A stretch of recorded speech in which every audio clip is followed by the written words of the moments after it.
Mapagpalang araw sa lahat. Guys, lalabas ako ngayon. Magtitingin ako kung saan may available na repo ng Bergman. Gusto ko kasing parang gusto kong bumili ng ganun Bergman. Nagtitingin muna tayo kung meron tayong makikitang budget lang. Saka repo lang hahanapin natin. Saka mag-inquire na rin tayo kung magkano yung value para makita natin kung anong pagkakaiba ng brand. Kasi alam mo kayo, yung Bergman na street, medyo mahal na rin yan. Tara guys, samahan niyo ako.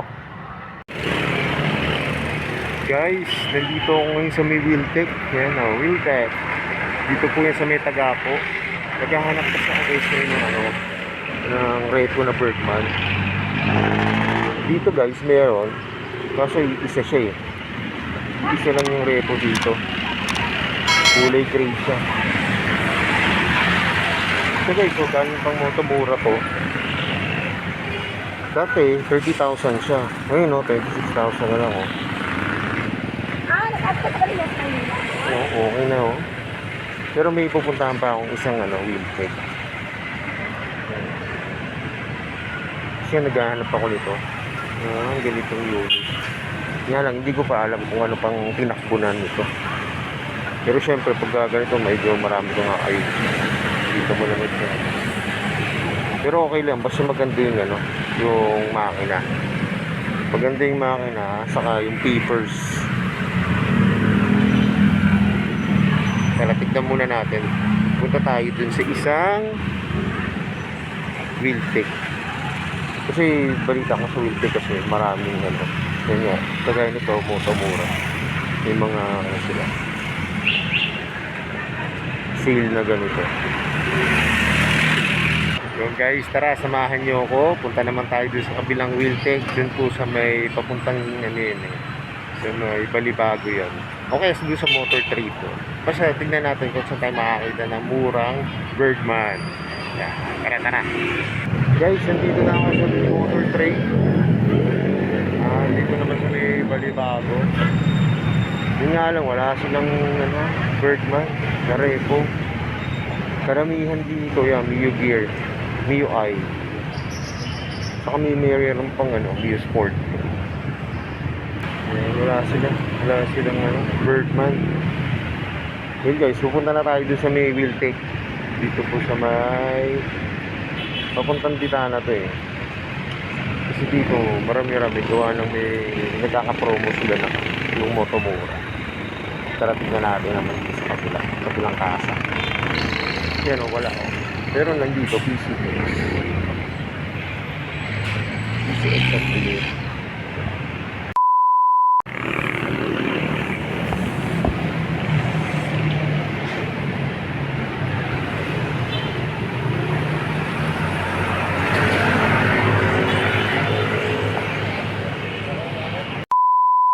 Dito po ako sa may Wiltec. Ito po, magkano ta?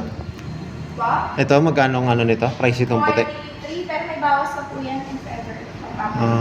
Bawas pa. Pero ito yung parang pinaka, kompleto, no? Opo, mas maganda pa yan. Sige, 23. Kasi ito, 27, no? Yun lang, wala siyang pipe. Ganda nito, may plaka, no?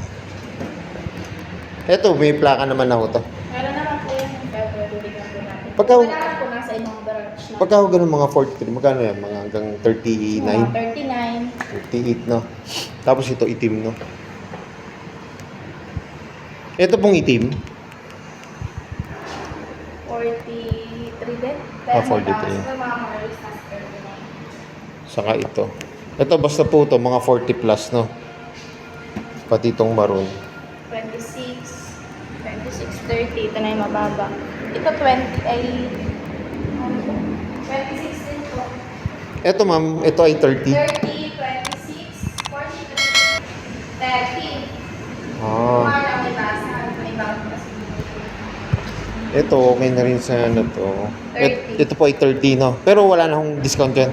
May malilis pa doon. Ito mga 28 or 26. Yan po yan. Tingnan po natin kung ano yung makaka-approve ako.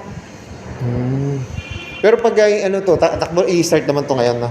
Kung sakali. Bibili po kayo ng baterya tapos may additional kami na 200. Kung gusto niyo siya paanda rin na dito. Kung dito mo siya papaanda rin siya. Ayun. May additional po pala na 200. Ang issue lang nito, wala pong visor, no? Yun nga lang, hindi po makikita yung tinakbo, no? Hindi po kasi hindi naman siya natin. Oo, kasi walang battery. Sige po. Kano ba balik ako? Pagka-cash, wala naman ng requirements, ha?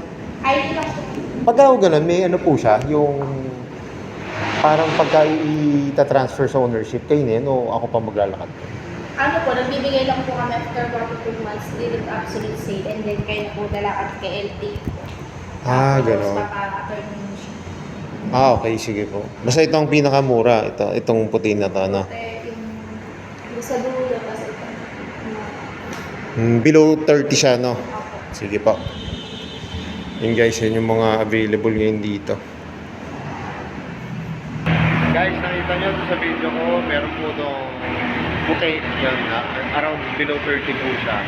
Nga lang, talaga ang policy po pala na pagka bibili po kayo, pagka start nila, additional 200, tapos bibili po kayo ng battery. Kasi karamihan po doon, wala pong mga battery.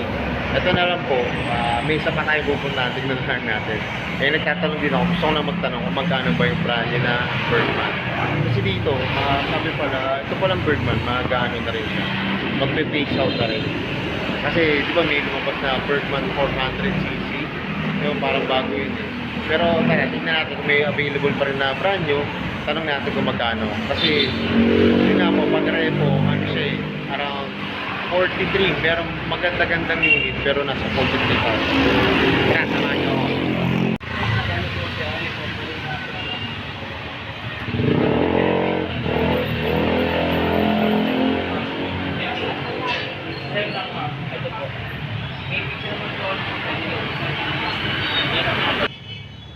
Guys, dito naman po sa Superbikes, dalawang available eh. Kaso wala pa po siyang price. Ito po yung black. Ayan. Kasi mas maganda tong ano, isa rito yung kulay red.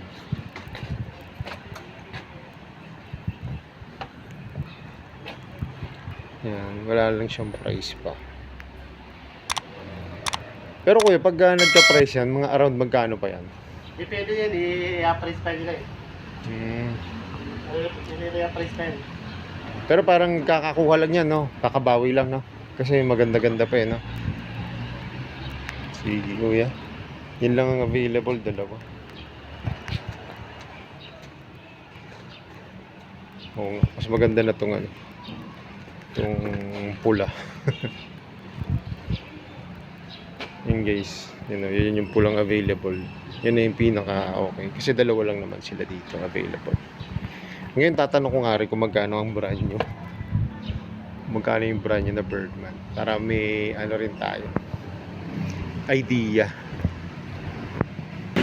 Guys, natanong ko yung brand nyo. Kaya, meron naman dito, may available dito na Bergman na brand nyo. Yun yung mga kulay na low.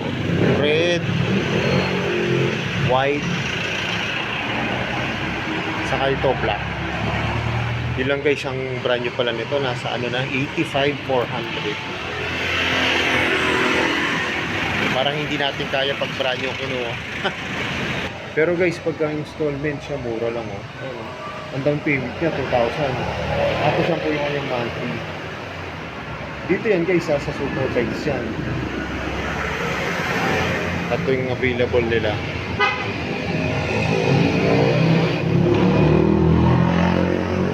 Mukhang magre-repo na lang tayo. Pero hintayin ko rin kung magkano yung repo nilang nandun sa likod. Kasi medyo mahal eh. Magiging ano, presyo niya pagka 36 months or 3 years, 4,295. May rebate yan, siguro 200 o 300. At least may idea na tayo kung magkano yung brand new niya.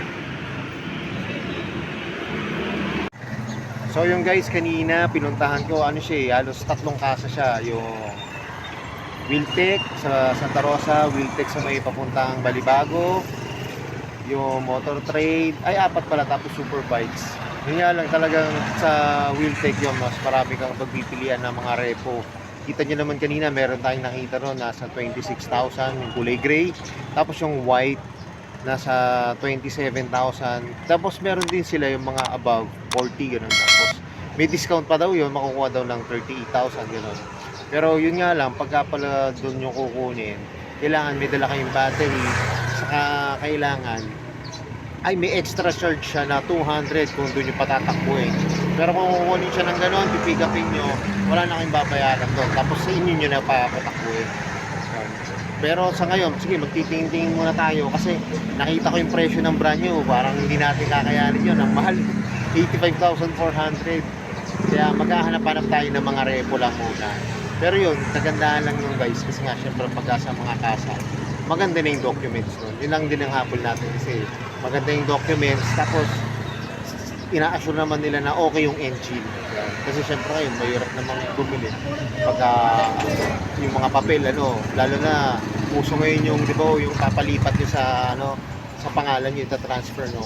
Kung may mga problema sa dokumento, mas mahirap yun. Yun nga guys, para sa akin, mas okay bumili sa mga kasa. Pero depende rin, kung may kilala kayong tao, kilala nyo naman yung bibili nyo, okay din yun. Mas maganda yun, kasi mas makakaway ng discount. So yun guys, hanggang dito na lang. Samahan nyo ako sa mga iba ko pa pong vlogs. Kung hindi pa po kayo nakasubscribe, pa-like, share, and subscribe po sa aking YouTube channel. At yan na lang yung sinasabi. Ingat po palagi, ride safe always, and God bless po. Bye-bye!